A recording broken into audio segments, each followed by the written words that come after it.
Hello guys! Magandang hapon sa inyong lahat. On this your guys Mama Sagari channel, a fatal also matarder sa ngayong hapon na to. Tingnan natin sabihin sa inyo ng ating mga gabay. So this is a special gabay for the month of July 4 hanggang July 10 for the sign of Capricorn. So Capri, welcome to my channel. Ano kayong messages, advices ng spirit guides ang ating masasaga for today's video? Kanina kayang energy or kaganapan sa buhay ng mga Capricorn ng ating mga hagilap. So guys, this reading is a general reading namang nila at makaka-resonate. Kunin lamang po ang makaka-relate sa inyo. And comment down below kung kaninong energy ang ating nasagot. And of course, don't forget to like and subscribe my channel and hit the notification bell for more videos update. Kasi maraming salamat po sa mga walang sawang pagsuporta sa aking channel. Lalo na ang skip ng adsaway pagpalaing kayo ng Diyos at may kapal, siksik-liglig na gumapaw na biyayang manang balik sa inyo. So let's see guys, what is the messages? Advices sa inyo ng ating angel spirit for the sign of Capricorn. So let's see and watch this.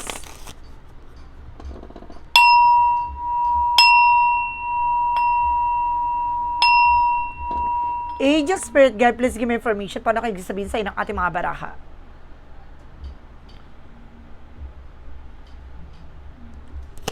Angel Spirit, oh, there's a lovers.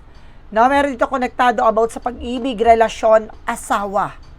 Oh. There's something love life. And of course, guys, there's something the Four of Cups, just reevaluate or analyze. Na may mga bagay na kailangan pag-isipan. Or may mga bagay na naguguluhan, no? There's a confusion, no? Confusing for something or someone. Oh. Let's see, and of course, there's something the Ten of Swords, meron talaga sumabutahe at may door sa eksena nyo, sa relasyon nyo, no? Umiwas kayo sa pagtanggap ng kung ano-ano, and of course, wag nyong kakainin yung mga bigay sa inyo, no, ng na pagkain na ibang tao. No, mamaya may yung asawa mo laging may dalang pagkain, no, nagaling sa ibang tao, bigay, ganyan. Huwag niyo tanggapin at huwag niyo kainin. O pwede niyo tanggapin pero huwag niyo kakainin, no? Kasi may gayuma yan. There's an Ace of Pentacles. Now, there's something a big shit and big money coming in. May malaking pera paparating. No, may malaking opportunities na darating sa'yo, no? Additional messages. And of course, there's an Empress card for revert, no?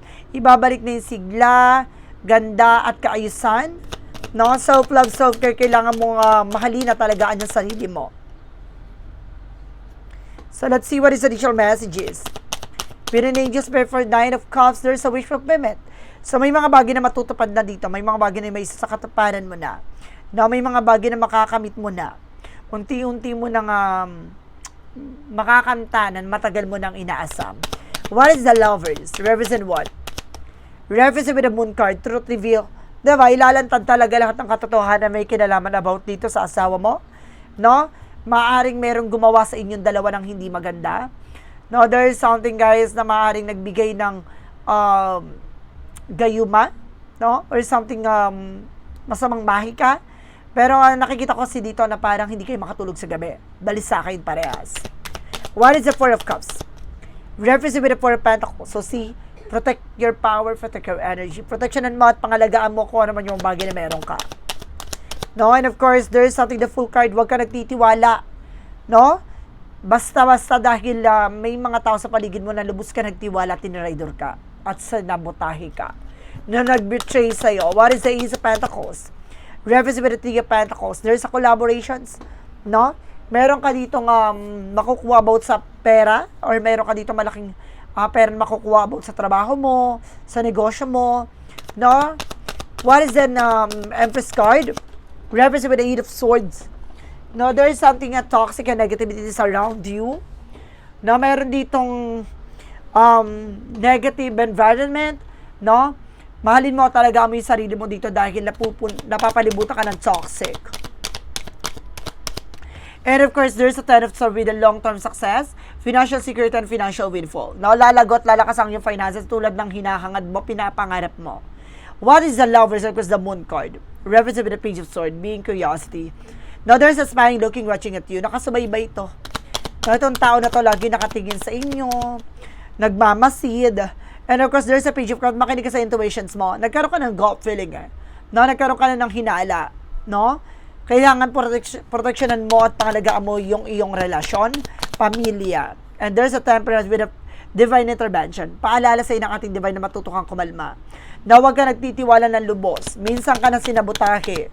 No, and of course, the easy ones, magkakaroon ka ng mga bagong proyekto, plano, a new job, a new work, new business ventures, and of course, there's a three of wands for waiting for a ship, no? Maghintay ka na resulta at hintay mo yung tamang pagkakataon, there's a trouble. What is additional messages? Represent with the Seven of Pentacles with a harvest moment, aahani ka na. Ano man yung mga bagay na inaasam mo, hinahangad mo, mag-aani ka na dito. What is additional messages for the outcome? Represent with the Four of Wands. No relationship, or something wedding, no, may ibig sabihin dito talagang magtatagumpay ka. There's a homecoming family gathering. Na magiging maayos ang inyong relasyon, pagsasama, pamilya. There's a chart card, an action and movement. Kailangan mo lang kumilos, gumalaw. No, hanggat hindi pa huli ang lahat. And because there's a strength card with a confidence, so kailangan mo lakasan ng loob mo, maging matapang ka. Alisin mo yung pag-aalinlangan mo at takot. And of course, there's a need of pentacles, mag-focus ka sa kung ano man yung mga bagay na meron ka. Diba? Negosyo, trabaho. And of course, there's an Knight of Cups. No, there's an offer. No, mag-ingat ka with an offer. Some of you mayroon dito ang apology. No, na maaaring darating sa'yo. No? Hinihintay mo to. No, na dumating pero darating talaga itong apology na to. Mag-ingat ka lang kasi parang may umakarang, umakad lang. No? What is additional messages? Represent with the Five of Wands. So, meron talaga nagbigay ko ng komplikasyon sa'yo, no? Kakompetensya mo to. Meron ditong parang may hidden intention, no? Kaya niya to ginagawa. No? Kaya to ginawa sa inyo, ng inyong asawa, ng inyong pamilya dahil merong taong sumabotahe at nagkaroon ng parang personal interest, no, sa inyong dalawa, no? So, let's see what is additional messages. Now, with an English spirit pagdating sa finances and career, love life at kalusugan. Alamin na natin yan, guys. So, let's watch this. Okay. For finances and career, let's see. Mag-shuffle lang tayo ng very light. And there's a Ten of Cups with a happiness. So, magiging masaya at magiging maligaya ang iyong finances. Now, and there's a Hierophant for lesson learned. Matuto ka na. Now, how to manage and control your finances, the source of income. And of course, there's a Seven of Swords sneakiness, no? Marami talagang nag-betray and of course, may impostor talaga. No? Meron ka talagang lagi nakasubaybay sa inyo dito. And there's a Eight of Wands. Na magkakaroon ng communication and of course, sa travel, guys. Na maaaring makakuha ka ng bagong trabaho. Magkakaroon ka ng travel. And there's a Justice card. Huwag ka mag-alala. May justisya. Makukuha mo what you deserve. No? And of course, there's a King of Wands, something and a look at the bigger picture. Lagi mo titingnan yung magiging possibilities. Yung outcome. No? Pagdating naman tayo sa love life, there's a Page of Pentacles, invest wisely. No? Pangalagaan, proteksyonan mo kung ano man yung bagay na meron ka. And there's a Star card. Healing and recovery. Makaka-recover na kayo sa mga pinagdaanan yung dalawa na person nyo. Magkaroon kayo ng security with the King of Pentacles sa inyong relasyon. Huwag kayo nag-share ng information with other people. Especially with both side of family, relatives. And of course, there's a Six of Swords with the transition. Na unti-unti na mababago ang inyong relasyon. Makakalipat na kayo, makakaalis na kayo with a toxic environment. And of course, there's a Three of Swords now in reverse. Something makaka-recover na kayo from the pain, from the third parties. And there's a Judgment. Pinapaalalahanan ka na you need to pay attention. No, kailangan mag-ingat ka, no, sa mga tao sa paligid mo. What is additional messages pagdating naman tayo sa kalusugan? Sa kalusugan mo, there's a Knight of Swords, there's a success driven, na magtatagumpay ka dito. And of course, there's a King of Swords, na putulin mo yung mga bagay na alam mong hindi nagsaserve sa'yo.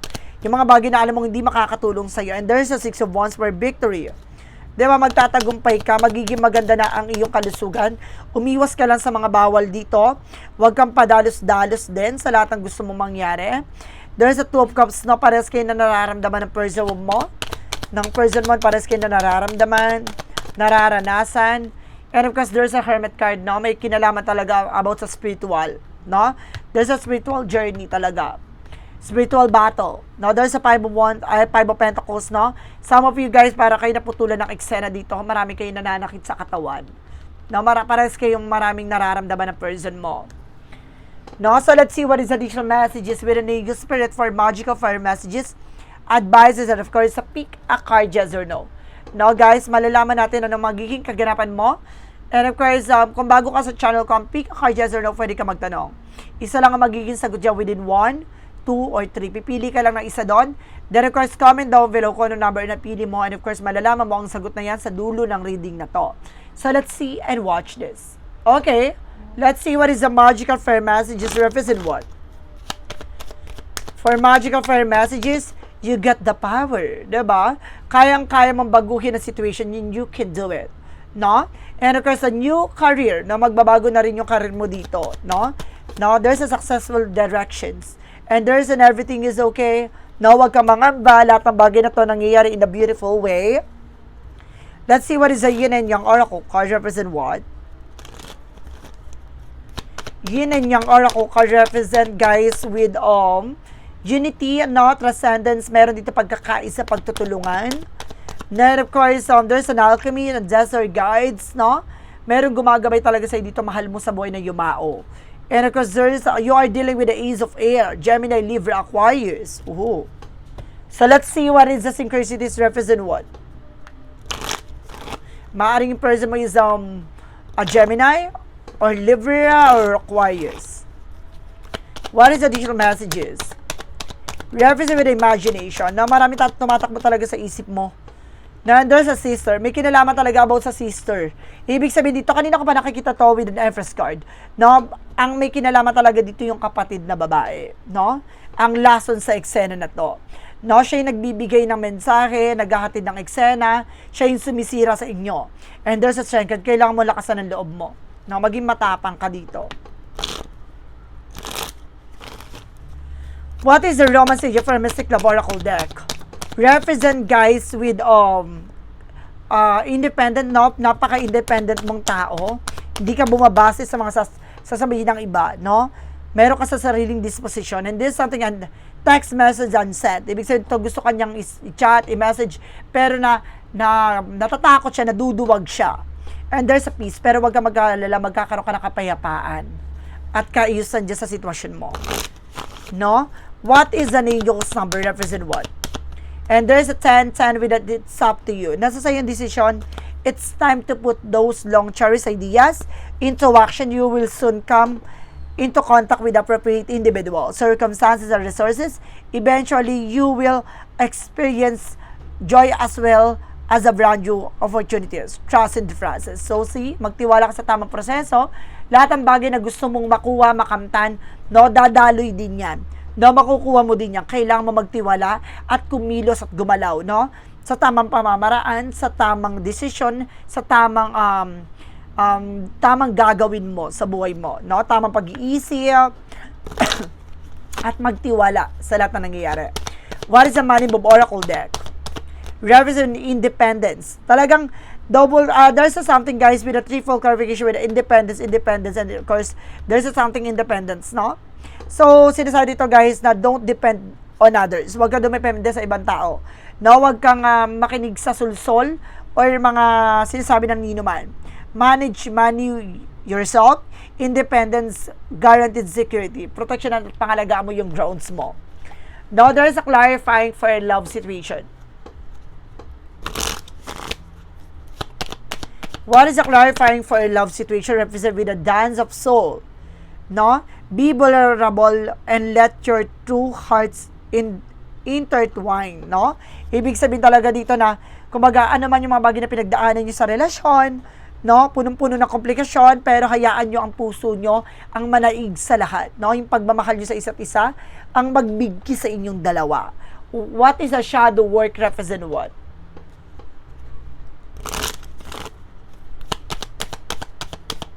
What is a shadow work represent what? Represent with the shadow dance. No? Fluidity, movement, open. No? Kailangan mo talagang kumilos. No? Like something dance and dance. Talagang sinasabi dito na When you move shadow, you discover your rhythm. So, kung kikilos ka, makikita mong kasagutan sa lahat ng katanungan mo. 'Di ba? Kung hindi ka magte-take ng action, nga ka at tuluyang sisirain. Ano man yung mga bagay na ginawa mo or kumbaga sinimulan mo, no? Parang walang pinagkaiba yan sa bahay na binili mo tapos pinabayaan mo, kakainin ng anay. Ganun siya, no? Unti-unti mabubulok at unti-unti masisira kung hindi mo to aalagaan ng tama. And of course, there's a what lies beneath with the hidden future. What lies beneath with the hidden future represent? Destroyed. Shattered, broken, fuck up. Ibig sabihin talaga dito, sinira. No? Talagang binasag, sinira, no, ang inyong relasyon, ang inyong tiwala. What is a clarifying for life situation? No, ang pinaka nakatago sa hinaharap mo dito yung pagkasira. Ibig sabihin, sinira kayo talaga. No? Sinira ang inyong pamilya, ang inyong relasyon. And of course, there's a fantasy land. No? Make sure everyone involved is being realistic and on the same page. No? Siguraduhin mo lang na yung taong pinagkakatiwalaan mo, parehas kayo ng pananaw at parehas kayo ng iniisip. No? Mamaya, yung taong pinagkakatiwalaan mo, papalayin lalason sa eksena mo. Mag-ingat ka. And of course, there is a part of the light. Represent what? What is the part of the light? Represent what?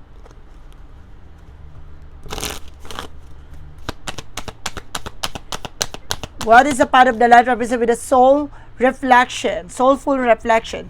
I take time of soulful reflection, allowing myself to pause and check in with my heart. Through deep reflection, I gain insights into my true desires and needs. I trust that this moment of quiet contemplations lead me to greater understanding and growth, no?